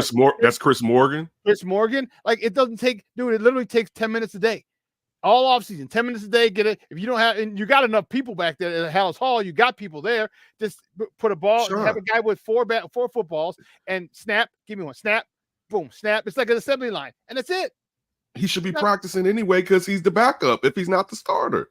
So you never know when you got to go. Yeah, I'm totally with you like that. Yeah, that right there is maddening to say the least. Yeah. So let's talk about this team, man. They bring in Montez Sweat. Give me your thoughts on the trade. I personally like it. A lot of people, it's a divisive one. A lot of people like he's first of all he's older than Chase Young. He's in the last year of his deal. Now he's got all the leverage. Now he's this and what were we saying before? Oh man, it was Chase Young, it was Montez Sweat, it was Brian Burns. You got to get one of them. We got to get one of them. We got to get one of them. All right, we get one of them. Oh, we got the wrong one. What the hell's wrong? What's wrong with people? Well, one, Brian Burns at this point wasn't going to get shopped out, so you weren't getting him. And the thing is, Chase Young is the sexier option, but that knee was shredded. And it would be so Chicago to bring him in and give him a 4-year contract, and he's maybe at his optimal level 2 years out of that 4 years because that knee, when it's going like that, though he just got back. Think about how long ago it was that he was playing that rookie year like that, and now he's just showing you the flash that he had back then, and he's still not all the way back. So for me, and I said this before the trade deadline, I thought it was going to be Montez Sweat. I said it the day before. I thought it was going to be Montez Sweat because it made more sense. Yeah, he's a couple years older. He's still young enough. I saw someone destroying this trade yesterday on Pat McAfee's show, a clip from it, right? And he was going on and on about how players go to the highest bidder, which that makes sense. And of course, he's been a general manager. He knows more about this than me. I would differ to a degree that sometimes if you don't look like an attractive option, I'll leave some millions on the table because I want to go someplace where I have a chance to win, or it's a place that I prefer to play. Like we know that he wants to go to Atlanta, speaking of Montez Sweat, since he's from that region. I think I like the trade. You had to do something, and you can't fix everything in the draft. Yannick Ngakoue, we see why he was on the streets. He hasn't been the player that you thought you were going to bring in. You knew he had limitations as far as run stopping, but you haven't seen the guy get to the quarterback. And I'm not just talking about sacks. I'm talking about pressures also. Just get there. Not even get shoved by him. You know what I'm saying? By the offensive lineman. Like, damn, dude. So that way. So if let's just say hypothetically, the Bears are out of the top 2 and they can't draft a quarterback if that's the direction that they're going to go. Let's say that maybe you're high enough to get Marvin Harrison Jr., but maybe you're not. You were probably going to get, and you should look towards those trenches and get another offensive lineman, preferably a left tackle. And you have to do something on the line. And I don't know if there are 3 techniques that are that high in this upcoming draft. I know there weren't a lot of pass rushers that people looked at in this upcoming draft. Like, I have to have him and he'll settle this issue as far as pressuring the offense from the outside. So this was the way that you had to go about getting it. We'll see. I think it depends on how much, regardless, he's going to get paid. How much he gets paid, what they do, if they can bring Jalen back or not. Because I think I'll put it like this: if you are able to hold on to Jalen and sign him, that's nice. You know what I'm saying? Like that's because now you have a semblance of, all right, we got close to blue chippers on 2 levels. You know what I'm saying? Oh, yeah. And you didn't have that Bears. The only guy close to a blue chip is DJ Moore. Outside of that, you can't really give me anybody else that you'd be like, all right, right now, that's a top 10 player, perhaps at their position. You know what I'm saying? Now you have a Montez Sweat who's somewhere around number 10 as far as edge rushers. You have a Jalen Johnson who is probably this year close to the number 7, 6, 5 as far as cornerbacks in the league. And saying that, you don't usually have the strong top tier like you have with Jalen Ramsey was younger, Patrick Peterson. You know, like you don't have that strong tier, so it bumps Jalen up a tad bit. But if they can pull that off and they got cash, I'm not mad about it. You got to make some moves, and I'll say this too. I do like the fact that Ryan Poles, who I get on, and I'm not trying to absolve him of his mistakes, messed up last year in trading away that pick for Chase Claypool, and then doubled down this year for a player who doesn't have the red flags that Chase Claypool has, but also still knowing some people is going to use that storyline as a reasoning to discredit him from going ahead and making this trade, and he did it anyway. So you got the guy that you wanted, and I'm looking forward to seeing how well he plays. Now you need to go out and somehow try to solve the 3 technique issue, because clearly you haven't, because you'll be playing those youngsters more often if you thought that they were playing well enough to get it done as far as penetrating and getting into that gap. But I like it, Shawn, to be honest. I'm not upset with it. I like it. I do too. And here I think it's it's much safer than Chase Young. I think Chase Young's a much better player, a lot more explosive, as you said, sexier, easily. But he's also his injury, his 67 games for Montez Sweat, 67 starts. You know what I mean? Like, this guy's here. Like, I don't give a damn if you know how explosive you are. I mean, hell, we got Ball, who was one of the best defensive point guards in the NBA and facilitators in the NBA, and he hadn't played in 2 years. So what good are you with all your talent if you can't play and perform? So I'm gonna and then this guy's good at the run. So he might not be excellent, but he's very good. And if you can get a whole bunch of very good guys, and you may not have that one big superstar, I'll take that collective over having a superstar that you're worried, is he going to play? Is often his injury history? Yeah, I'm more than happy with this. People are talking about leverage, and you got to pay him. First of all, it ain't your money. All right, that's for starters. I love what they say. Well, they're going to spend this. First of all, it ain't your money. Second of all, they have a shitload of it. They got about 100 plus, maybe 110 of money. So if you want to pay, and guess what? That's the cost of doing business in this league. You got to pay your players. All right, you got to pay your players. And truth be told, I love it. You know what? He does have leverage right now. Okay, and that's okay, because if he comes and first of all, he's got as many sacks as the whole defensive line this year. So if he just doubles it, just do exactly what you did in the second half of the year that you did in the first half, you have 13 sacks, which might be what the rest of our defensive line has. Right. Okay, and so now he'll hit double-digit sacks, and people talk about, well, he never had double-digit sacks. I'm like, sacks aren't the most important thing. If you get a quarterback off the spot, if you have to move him, if that ball gets thrown out a half second too soon, a half second too late, I said that is the thing, not just the sack. And that's how you know. Like, I know I can't talk football with you because, like, well, he doesn't have that many sacks. I'm like, I can't talk football with you. Next. Also, the thing when you're talking sacks, the thing is this. I talked to Shawn Merriman about a month ago. And prior to that, we talked to. He was pretty good. He was pretty good. He did lights out for me. I got him to do lights out. But I asked him this question because we had talked to this reporter from Penn State or something, James Naveau and myself.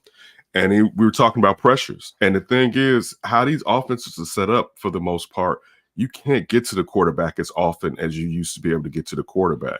So pressures are a real nice indicator of how well you're doing your job when you're talking about those front four guys. I'll say this too, when you're talking about leverage. I'm not by no means taking away common sense. If I trade for you and it's your last year, you have leverage, but I can tag you. So how soon do you want to get to that guaranteed money for safety? Do you want to play 3 years? Exactly. Do you want to play it out where, just like you said, I could tag you 3 years, just damn it, that's a lot of money. But the thing is this, you're not Kirk Cousins. All right. You're not Lamar Jackson, where there's rules in play to protect you more than any other player on the field. You're a defensive end and you can get hurt. And once you get hurt, that money may dry up significantly. So when you're saying, oh, all the leverage is on his side, no, because at 27 going on 28, I can make sure you don't hit free agency till you're 30. So do you want this guaranteed money I'm going to give you now? And I'm going to give you a couple more years and you're going to be straight, or do you want me to tag you twice? So yes, he has leverage, but this is the place he's going to end up playing for the next few years, unless they sign him and then the Bears are so bad they trade him off because they know they're not ready. But he's going to be here, man. Like he is. To me, you know why? Go ahead. Yeah. You know why? Here it is. Franchise tag for defensive end is 19 mil, 19.7. So you want to sit and you know what I'm saying? You want to act crazy? Bet. We'll tag you for next year to probably about 20 mil. I am more than comfortable paying that joker 20 mil. Because me personally, I'll give you $4 for $1. All right, $4 for $1. All right, I start 4 at 85 at 80. 4 for 84. Yeah, 4. So 21 mil. 4 for 84. I'll start. All right, and if you get a little trade, okay, we'll go to 4 to 100. But start there.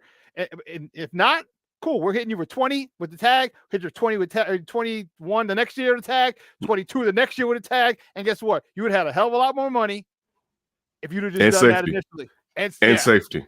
And safety, because you know what, at that 80 something, you're probably with 50, 60 mil guaranteed. That's just signed right then and there. Boom. That's it. Come on, man. So I like it. I think he's going to do a really good job in this organization. I know he wants to go to Atlanta, but man, I think we'll be a good spot for him. He can live there in the offseason. Hey, I ain't mad at you. Hell yeah. Go down there, baby. Go. You can leave there in the offseason, but you're going to be a Bear. Guess what, buddy? You're going to be a Bear. All right. For the next minimum 3 seasons. So just get used to it. Get used to our pizza, our hot dog rules. Get used to all that shit. All right. Mm-hmm. What about the Jalen Johnson situation? Talk to me about that. How are you looking at that? Because he was a little salty about it. I like Jalen Johnson. I do like his he's kind of frank. He's up front and forward. They asked him at the presser, "Are you surprised to be here?" He said, "Yeah, I am." And rumor had it that he's not going to negotiate anymore. So give me your thoughts on the Jalen Johnson thing, because I do like him, we're at an impasse, and you only got one tag. Oh yeah, if you got to put the tag on Montez Sweat if you come to this offseason and Jalen Johnson is going to sign. I like Jalen Johnson a lot. I think this is where we're falling in line, and I'm talking as I'm thinking. All right, so everybody just bear with me. Pun intended. I don't think exactly was that pun unintended. I don't think Jalen Johnson is elite. I think he's a really good cornerback. I don't think he's elite. But are we crossing the road to where, I know he's not one of Ryan Poles, but he's a Bear player that is good in that locker room. And yeah, you may want to get him at 15 and under. Should you just tell him to set 16 and a half good enough and move on with it? Because you may not be able to find that guy in every draft. Because look, you're being honest, we still don't know who Tyreek Stevenson is. Right. This is year one. We're saying that next year he's going to improve and take another step. What if this is kind of where he's at? The same for Terrell Smith. So even though one thing that we've seen from Ryan Poles and Ian Cunningham is the fact that they can draft DBs, none of them may end up being as good as Jalen Johnson, and you have money right now. Now, it'd be different if they were strapped for cash and you're like, yo, look, we only got enough for one big contract. We got 2 young cornerbacks. I'm going to draft another 2 young quarterbacks. I wouldn't like it, but I would understand. At this point where you got holes on your defense, you don't know at safety what's going to happen because Eddie Jackson may be over. So you need as many good players in the backside as you could possibly have. So you can't just let them walk out the door. So yeah, I would prefer if he was getting like 14 and a half. I would think like, yeah, they got a nice deal. That's a nice deal for both sides or whatever. But you may just have to give him some more. Like it just because you may not be able to find him and just eat it, because think about it. It's gotten to the point now that if he doesn't want to talk with you, period, that's an issue, especially if, and again, poses, regardless if he's being forthcoming, he still could be capping, right? But if you say you like him as much as you want to, and if he left the building, you would want a replacement as far as draft capital that's high enough to acquire the same type of player, then man, do what you need to do and get Jalen in the building. Like, get that contract. It'll be great. And I know it won't happen now.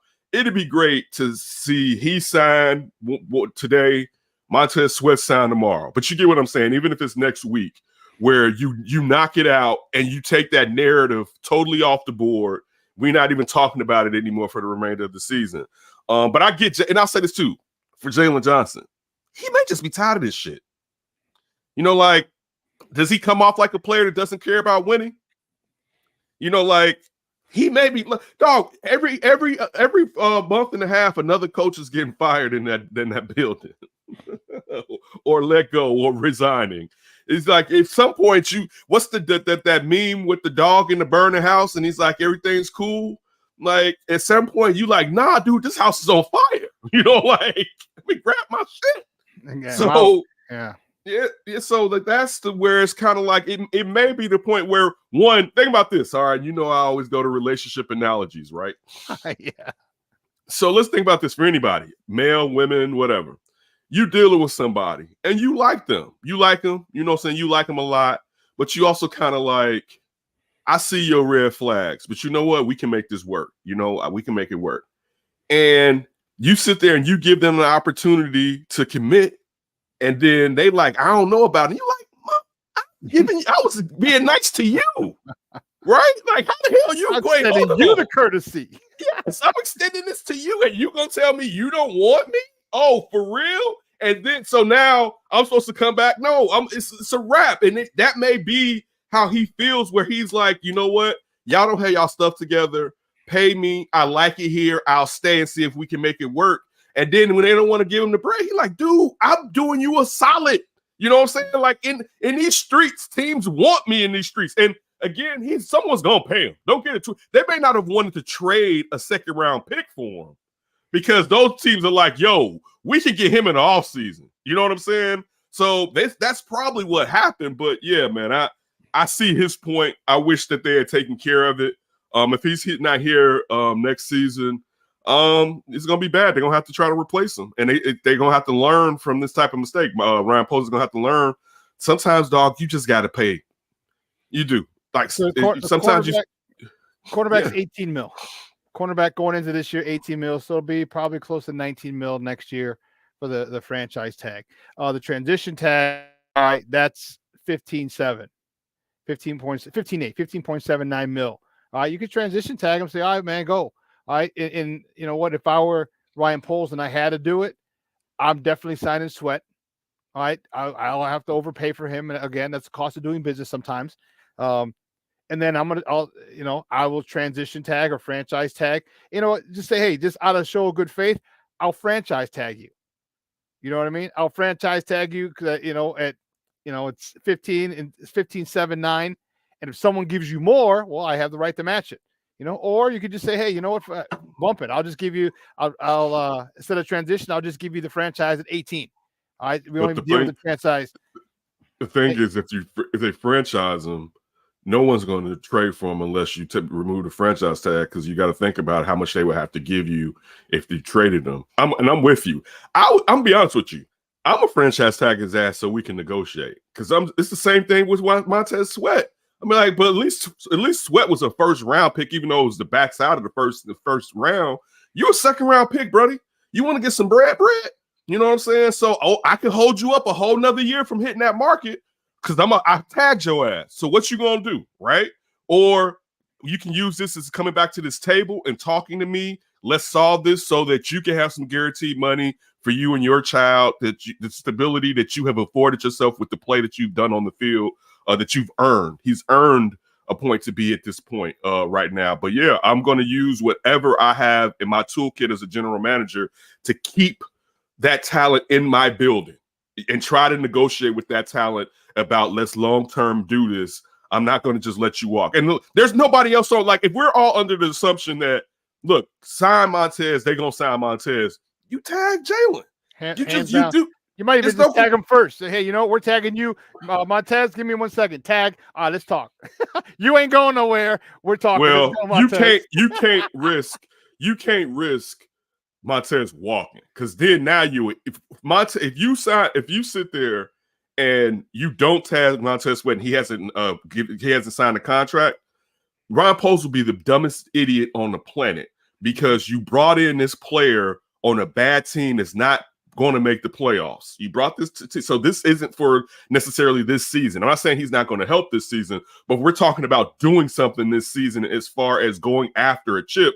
You can't. I know they're not mathematically out of it, but it's going to be somewhat difficult for them, even though I know they don't really play any real quarterbacks except, quote unquote, Derek Carr moving forward with all the injured QBs, teams with injured QBs they face moving down the line. You have to make sure Montez Sweat is here, because if he walks out and you gave up a 2, you may as well carry your ass on, Ryan Poles. You're like, you go, y'all get y'all stuff. Come on. Right, yep. You both of y'all, you and go that way. Get the hell out. Like, so you got to make sure. Give your key card.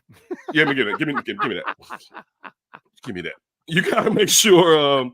You got to make sure that he's there. You got to make sure he's there. So at that, it's Sweat first, then Jalen. But best case scenario, that you get Sweat signed within the next week. And I mean, it's still gonna be bad. You still saw that Jalen said, and he should. If he gets signed and I don't get signed, and I've been here busting my ass. What does it say? Because you didn't draft him either. If the problem is you didn't draft me, you didn't draft Montez Sweat either. All right. Yeah. No, I agree. It's a slippery slope. And the one thing that is prevalent here is you can't just let good players keep walking away. All right. No. You had, you traded Roquan Smith. All right. You traded Robert Quinn. You let Akeem Hicks walk. You got, Bilal Nichols is gone. I mean, think of all the people that you had, the talented players that you had, and you just let go. James Daniels, another one you let go. And that how huge would he be now with his offensive line and our issue?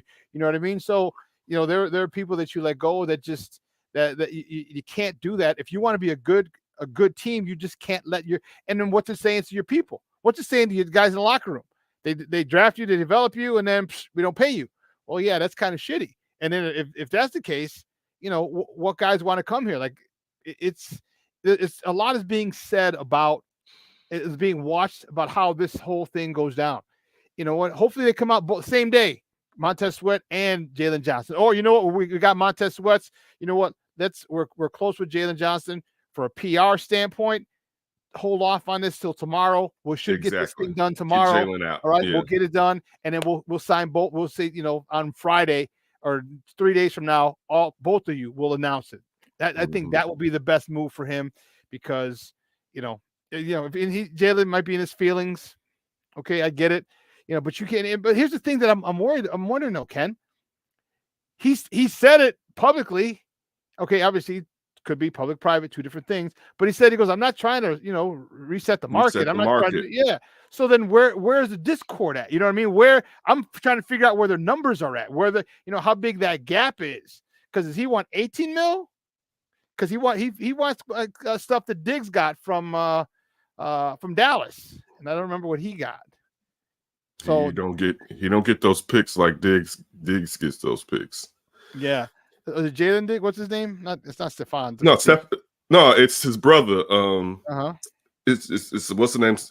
No, what's the one with the Bills? Stefan. So then it's Jalen. No, it's not. I don't know. Trevon Diggs.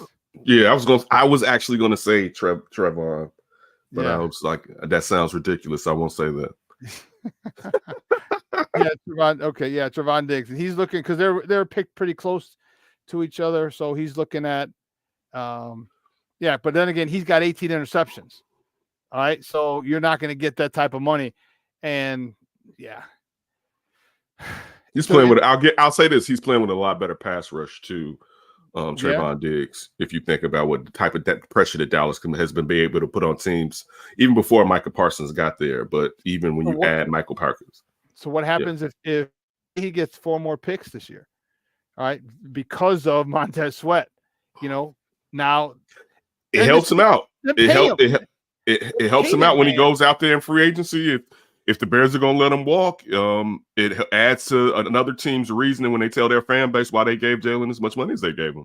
Look, I hope Jalen gets what he wants. I love the Bears, but I know how wonky things can be, and sometimes it's better to get up out of there to save your legacy. But I would prefer him to be in Chicago, but he deserves to get paid. Like, outside of that shoulder that's been an issue since college, he's been there. But and you can't. Injuries happen, so I'm not saying that as trying to take a dig at him. I'm just pointing it out. But when you're talking about the type of locker room cat, the leader, the no BS dude, the North Star, you know what I'm saying? Like, he's a guy that is like you want your players to follow. You know what I'm saying? Like, he's that type of guy, and you have him. So why let him go? They said this as I get back on my soapbox. You told me I couldn't have Jalen Carter because you didn't have the type of vets that you needed in your organization. Mm-hmm. Now you got Jalen becoming even a better veteran. You brought in Montez Sweat. So can we now bring in some troubled guys that can do some things? But you can't tell me out of one side of your mouth, my locker room is too young to bring in somebody like that and then let veterans walk. You can't do that. Which way do you want to have it? That's a great point. Because Jalen Carter should be a damn Bear. I'm sorry.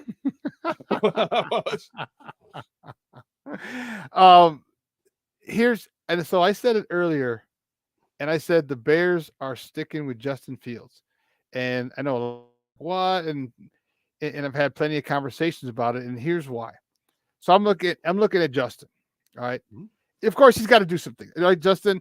That whole Sunday Night Football thing where they're like, oh, they're leaking information there's some things that Tyson does better, and that's get rid of the ball quicker.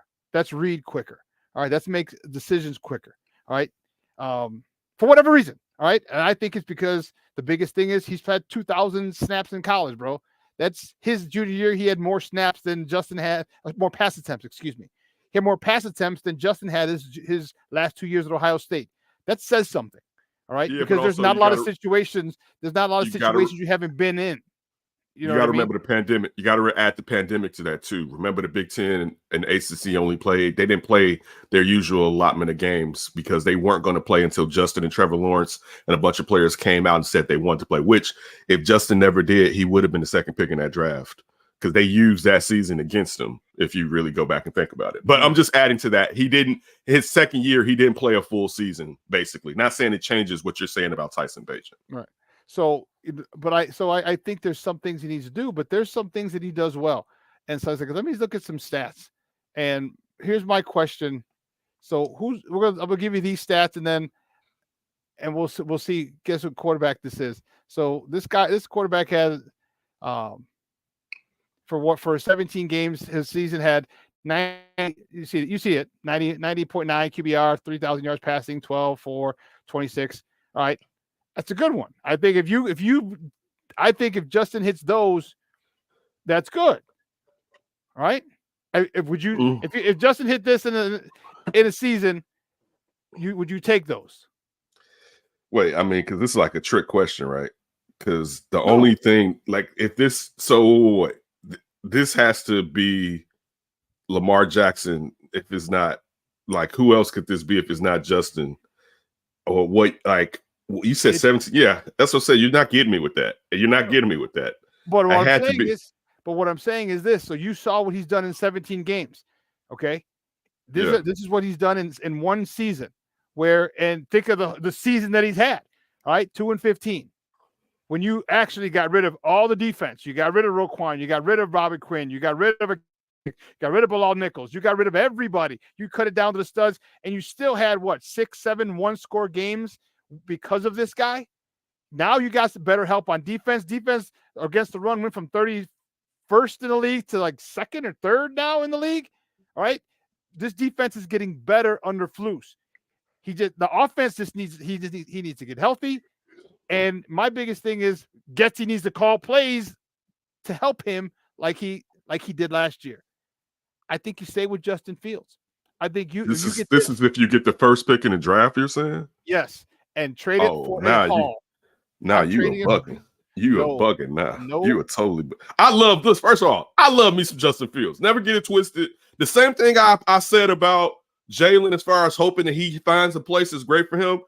I hope Arthur Smith brings Justin in, and this is if the Bears move off of him. I'm gonna say this: if they don't have the top pick, you keep Justin. It's not even you have to. It's not even a question. All right, you keep Justin. And I'm not even, and it's funny. So we had Adam Amin on this week's show, right? And I had to take shots at Josh because Adam Amin basically was like, listen, it's Caleb Williams or you stay with Justin. And that's what I've been saying. I'm not the Drake May guy. Now, I'm not saying, and I could be wrong. And if they take Drake May and he's a stud, great. But Caleb Williams is the type of dude I'm fearful of moving off of, Shawn. I'm going to just be honest with you. And look, I like our guy. I was like, I've been watching college football this year, and I'm like, man, who the hell is this Caleb Williams, right? Anytime it's hype, I come in like that. I never come in like, yeah. I come in like, yeah, right. Let me go look at this or whatever, right? So I'm watching, I'm like, And yes, he's had some games where they've lost, and he's had a bad game and a half. But I'm like, yo, all that last year, people was like, yeah, he kind of like Patrick Mahomes. I was like, don't you disrespect baby goat. Don't you ever in your life say somebody's like Patrick Mahomes. He got a little of that Patrick Mahomes on him. I'm not saying Patrick Mahomes. Got a little of that Patrick Mahomes for him. And also, it resets the deck. For a guy like him who may be generational, Shawn, and you get to reset the quarterback window, and now think about it. If you sit there, you sign Jalen, you sign Montez Sweat, but when you do that, you think in 2 years you may have to pay Justin, or really after next season, you like, man, I may have to give Justin that deal. Don't let him have a great year. I may have to give him that deal where now you can be like, yo, clear the deck. And I'm saying this, it's only if you get number one. If you don't get number one, you do all that stuff you talking about. But if you get number one, you can't move off of Caleb Williams, man. In my opinion, you can't move off of him. Like he passing wise, he's better than Justin at this point, and he's in college. Imagine, and he can move. He's not as fast as Justin, but he done got a lot of. I've seen a lot of 30 and 40 yard TDs scrambles from him too. You know what I'm saying? But very few people and under center are as fast as Justin Fields, right? But I'm just saying, look, and I love Justin, but at that point, my love is out the window. I may have to go with what's best for me. Yeah, I can't say he's better than Justin because he hasn't played a snap in the NFL. So I'll put Justin's numbers. I'm saying college. No, passing, Shawn. Wait. I'm talking about passing from angles off platform. You think about and go back and think about Justin Ohio State, that offensive line, and how many times did Justin have to throw off platform on scramble? That's what I'm saying. I get your point. He's never played in the pros, but Shawn, what he can do with the ball in his hand, Justin can't do that yet. He can't do that yet. I disagree. Give me some throws that he can't make. There's throws he's going to the left. Not consistent. Not consistent like this guy. This guy is look. I'm gonna tell you what may be a problem. I'll stop after this. He's received. Go ahead. You go finish it. What may be a problem with Caleb is how well are you going to be with scripted plays? But I think he'll be fine, right? But dog, as far as throwing from anywhere and connecting, it's not. This dude is different. He's different. He is. He's different, man. And I came in and Shawn like, I don't believe you. You need more people. All right. That's how I came into this case. And I watched him. I'm like, yeah, dude, this kid right here. And it's not to say he has to have warts. I like my QBs at least 6'3". He's 6'1". Because I'm about to be 6'2" and under. You can't play for my team. I'm for real. I'm getting close to it. But for Caleb Williams, I will. Come in, baby. Come on up in here, man. We mess with you. There's hasn't been a throw that he hasn't been able to make. And the thing about it in the pros, I'm talking Justin. The problem is who's he throwing to? Who's catching it? All right, he's had some phenomenal throws where he's thrown left. He's had phenomenal throws. He's thrown right. He had phenomenal throws where he's thrown off his back foot. He's had throws where he had to go sidearm. He's made all these throws in the pros. Now, do his receivers catch them? If it's incomplete, well, then no one highlights that throw because it was incomplete. This guy is as good as anybody if given the talent. He doesn't have talent. You look at Caleb Williams. Caleb Williams got talent at SC. Justin Fields had talent at Ohio State.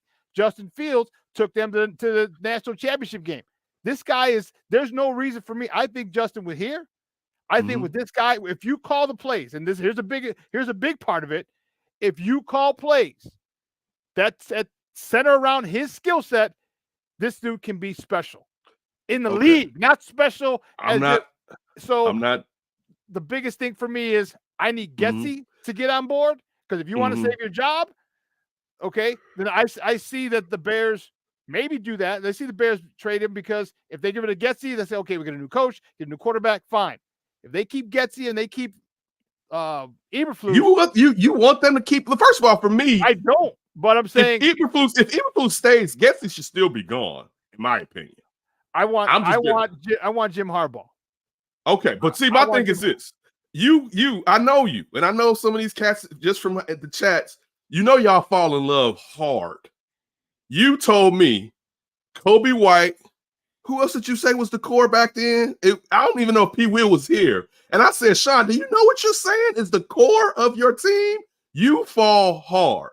Look, and this is to be honest with y'all. Let's just say they're both as good. They're both really good players, Justin and Caleb Williams, all right? Equal. Let's just say they're the same guy, all right? If we're being honest, the fact that you get a clear 4 years, and we know to win titles, it's best to try to do it on a QB's rookie deal. Unfortunately, with what they did, I'm talking about Ryan Pace, Matt Nagy, they've messed with Justin. They wasted a season. Then the Bears started to rebuild. They almost wasted another year, but we saw highlights from him proving how good he can be at times.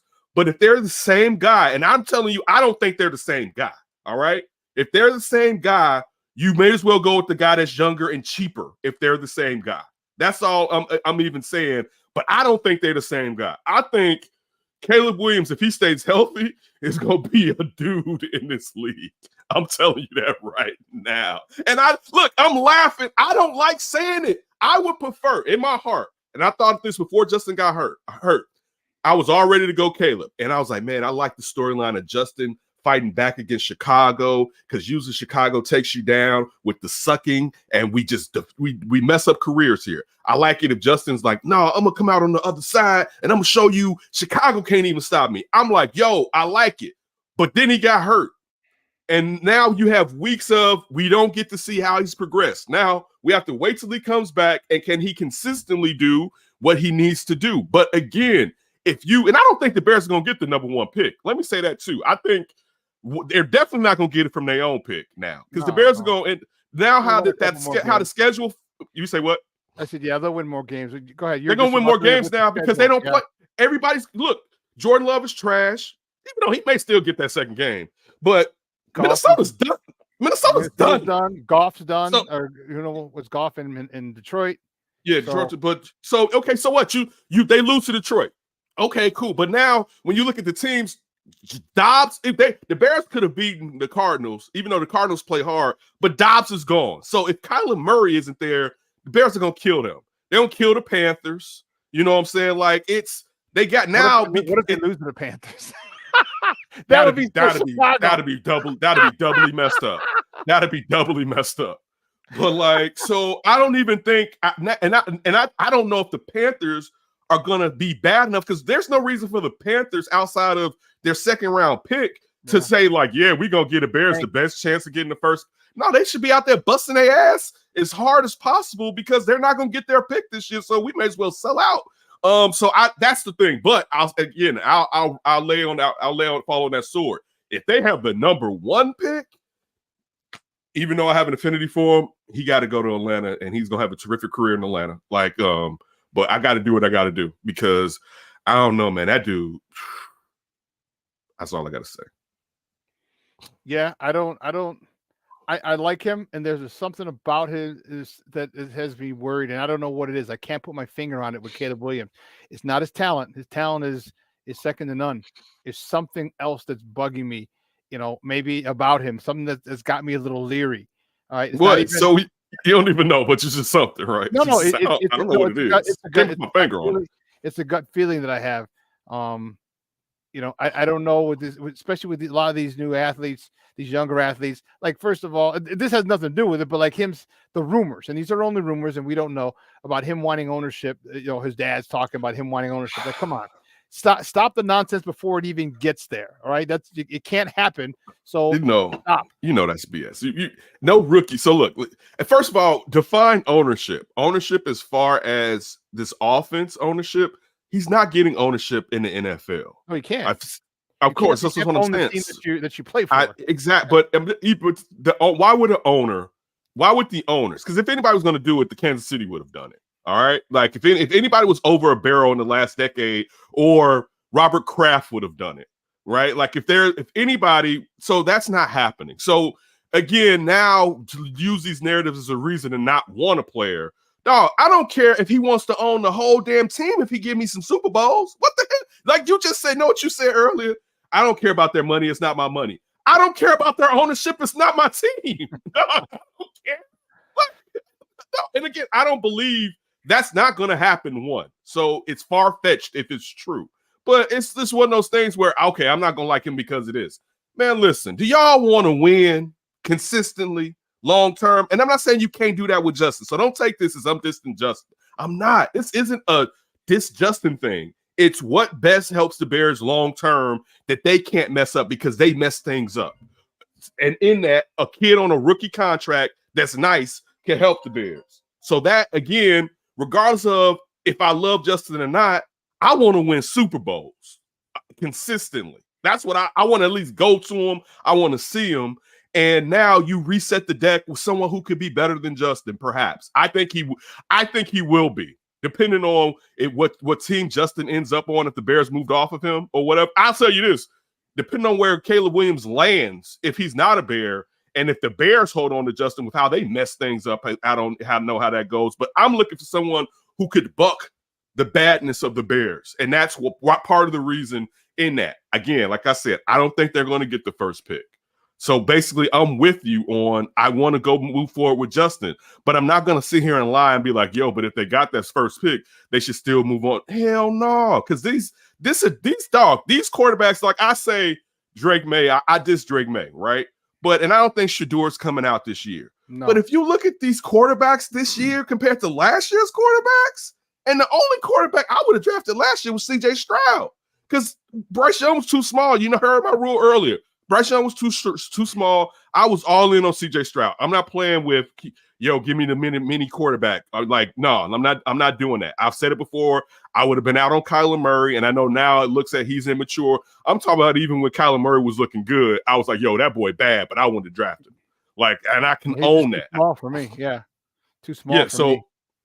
he's too small. But if you look at these quarterbacks this year, you can't just walk away and be like, nah, I'm good. You got to really think. Last year's quarterbacks, I saw that, and I was like, well, you don't want to move off of Justin and bring in CJ? CJ played it well and said he didn't want to come here. This is Justin's team. But he was the only one that I would have been like, But this year, they got one that's like, no. Hey, baby, put your mama on the phone. See, and here's what I did, man.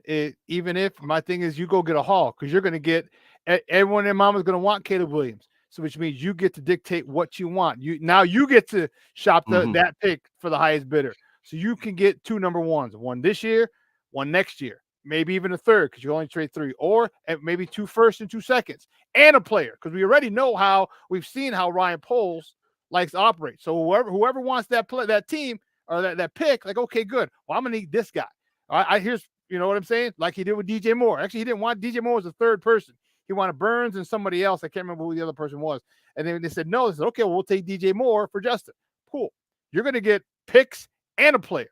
So you mean to tell me with 4 or 5 picks in building around, so you got your left, say you get a left tackle, say you get Olu, and he turns out good. Say you get Marvin Harrison Jr.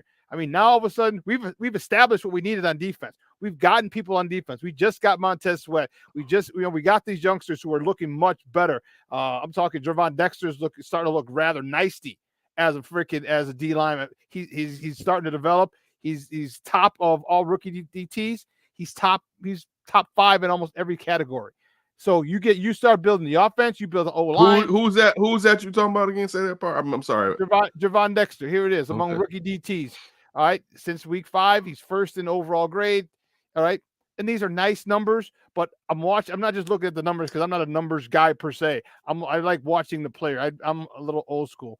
I have the eye test. This dude's playing. He's penetrating. He's making tackles. He's stopping the run. I'm very impressed with him and how quickly, because I didn't know how well because of his college, the scheme that he had in college. This guy's going to be a force.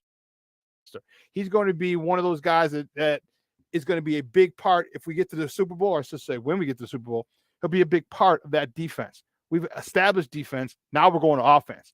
And I think you got DJ Moore, you get a Marvin Harrison Jr., I think, and a left tackle to keep Justin upright. Man, this thing could happen maybe a year sooner. Okay, so how often are y'all going to keep moving off of the best player in the draft on a team that always needs to get great players? You can't every year. Last year, it made sense because Justin was better than those quarterbacks, in my opinion, even though I'd have been tempted with CJ Stroud. Last year, it made sense. I don't even know if you can do that with Drake May, and I'm not the Drake May guy. Like, you can't. It's sometimes if somebody, I saw someone miss this. I don't want to mispronounce your names. Shorty. Shorty. Yeah. Shorty. Mr. Shorty. Most QBs are divas. So with that's damn near a prerequisite of a quarterback. So, like, if we're saying that we mad at him because his daddy said he want ownership and that's the reason we mad at him, we being petty. I want y'all to know that we're really being petty because we're like, I like my guy. And that's my point. We get so hard up on I like my guy, and sometimes you don't look and it may be a better guy, and sometimes it's still cool to hold on to your guy. But I'm just saying, this year, if you get number 1, look, put it like this, Shawn. I'm gonna be more frank. If Ryan Poles gets the first pick in the draft, it doesn't matter what you or I think. He's going to draft Caleb Williams. That's the truth. If he gets the number 1 pick, he's going to draft Caleb Williams. And for all we know, if he gets the number 2 pick, he may be big on Drake May. All right. But I'll tell you, if he lands on number 1, Justin Fields is not long for Chicago. He's not. And I will say, and I've said it on here, it's probably the right move to make. Will I miss Justin? Will I root for Justin? Yes. But in wanting the Bears to do what's optimally best for them, it may be time. And also, it just may be time to let Justin be free of this mess here in Chicago. It's been a lot. He's been through two bad regimes as far two bad coaching staffs and regimes until Post proves totally different. But two terrible coaching staffs. I mean, if you even look at it and think, well, okay, this coaching staff has been better. They have people resigning left and right. This is ridiculous what's taking place here. It's ridiculous. Yeah, and again, shout out to Ryan Poles. What he said as far as, we could have just swept this under the rug, but it'll be harder to put it out there. But that's what we should do. Yes, I hope that you're building a program to where people know that work in that place, there's no nonsense, and you will be held to a standard that some organizations don't hold people to. We let people do and say whatever they want to say, depending on how well they're performing. A lot of places do that, not in sports, just in general, right?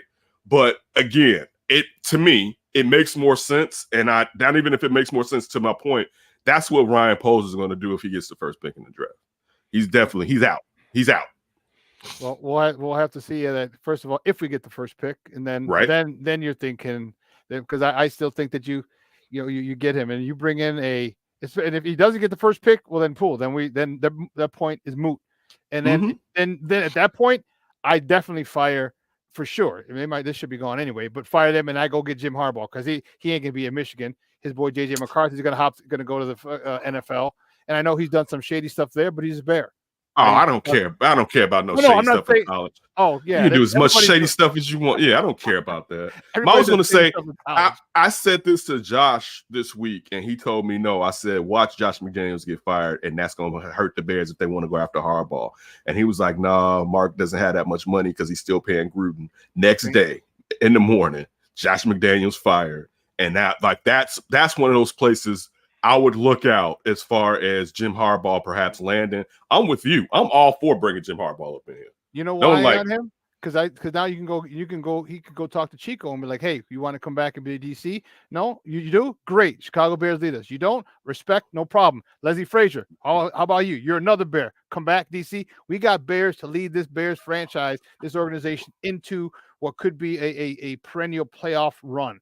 And I like, and the thing I like most about Harbaugh is he's worked with a quarterback like Justin. He's worked with Colin Kaepernick. He got them to a Super Bowl. If it wasn't for a phenomenal super pass and catch in the corner of the end zone, they would have won that Super Bowl. All right. So that had nothing to do with them. He's comfortable. Justin is one of those talents that you have to coach different. He's not your regular stand back and drop back quarterback. He can be, but you don't take that weapon, his legs, away from him. Use those things to help enhance the fact that he is a pocket passer. And that's what I think Ryan Getsy hasn't done. He hasn't used those legs to enhance him being a passer. Justin's got to play better. I will never stray away from that. It's not all right Getsy's fault. Justin has to play better. But Getsy needs to hold him accountable. I hate his lackadaisical drop back. I hate his holding the ball too long. You've got the old saying, you're either coaching it or you're allowing it. And him going back half-assed and him holding the ball too damn long and him not running it means you're allowing it. Or are you coaching him to say don't run? Because if you are, then you're the culprit, and that's bad. That's bad for business. I'm just going to say this. I cannot wait if they do, and I said I don't think they will, if they get the first pick in the draft, how quickly most of y'all become Caleb Williams fans. I'm telling you, I can't wait. I have to be. My buddy, one of my boys from college, one of my running back friends, college is his high school coach. Okay. Well, no, you just. I mean, that he's gonna be like, it will be fast. All right, where it'll be like, yo, like it will be again. I went into this like F Caleb Williams, right? Anytime I went real quick, so we got here. Joakim Noah. I remember going to scout, look at Joakim Noah, and I'm like, man, this kid ain't shit. And then I go watch, and I'm like, wait, he awkward, but damn, he can handle the ball. He tenacious. And I do this with Adrian Peterson. I remember they talking about this kid can play in the pros. Damn, he can play. Like, I went into it skeptical as hell on Caleb Williams. I do this with everybody, Shawn. You have to switch my position on you. I got You have to change it. And we got to That's go. it. Bye-bye. Hey, I love you. Thank you so much for coming on, bro. Back I at you, bro. appreciate it. Hey, we'll be soon. We got to get together, bro. I told you I got something for you. I got a present. It's sitting All right. up here in my room. Okay. All right? Let's do something in one of these weekends. Let's meet up before it starts snowing real bad. All right, bet. All right, guys. From everyone here at Sports Zone Chicago, I'm your boy, the SuperBack, Shawn Sierra. We are out. Have a great weekend.